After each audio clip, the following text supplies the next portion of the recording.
Hello everyone, I welcome you all to the 10th video of Module 5, and over here we are going to start by customizing the plot from where we left in the previous video, and then also look into just a gist of the dataset that we have created in terms of printing some of the values out of it, and then we'll also be setting up this model and the hyperparameters.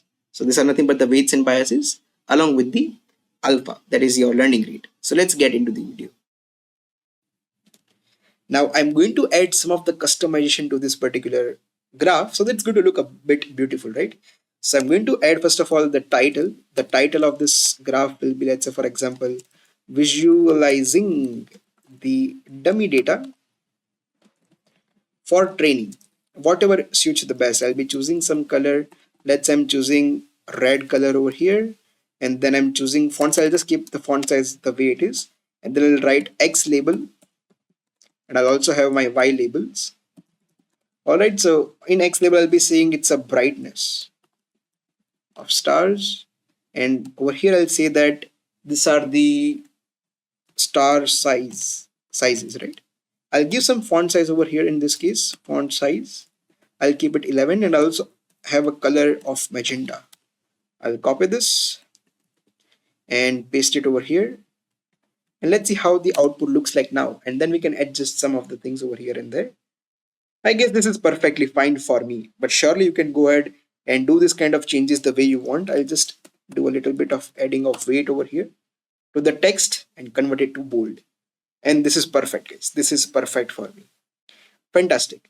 Now we're going to go ahead and print the first 5 values of the X train and Y train just to see how the data is basically looking like over here. So I'm going to say that print, I'll be using F string. Here are the first 5 values in the X train data. And I'm going to print them over here, X train, and I'm going to say that I'm going to slice the first 5 values in the data, and then I'm going to have one more line over here, and I'm going to create a new line so that I'm having a gap between X train values and the text that I'll be writing over here. The text will be more or less the same. I'll just copy this part, paste it over here. I'll say that here are the respective first 5 values in the Y train.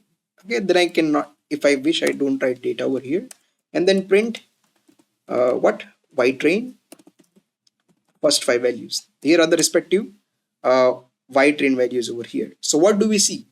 We see that if this is the value of the brightness, this is the actual value of the star size. Similarly, if this is the value of the brightness, this is how the star size looks like. So yes guys, this is the type of data that we are dealing with. And now the next thing that we are going to do over here is to initialize the random values of weights and bias. For me, I'm just going to set it to 0 in this case, but you can obviously go ahead and try to have this kind of random values like -10 for this, let's say maybe 3.5, whatever comes to your brain, you can use it. Then the output that we'll be seeing as we go ahead in this module, the output slightly will be differing, but the final output that is of this weights and the bias value, the weight value should be coming out to be 2, and the bias value must be coming out to be somewhere around 9.5ish kind of thing. But yes, apart from that, the outputs can differ if you are not choosing 0, 0 like me.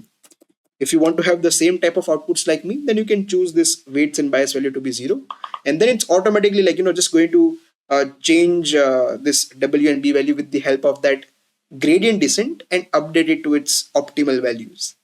Now the hyperparameters, if I'm going to talk about, I am going to choose learning rate to be the hyperparameter over here. I'll choose it at 0.01 because that's what is written over here for me. So learning rate is equal to 0.01. You can surely go ahead and try it at the end of this module, that what happens if I'm trying to change this learning rate. Let's say I'm decreasing this by 10% or maybe increasing it by 10%.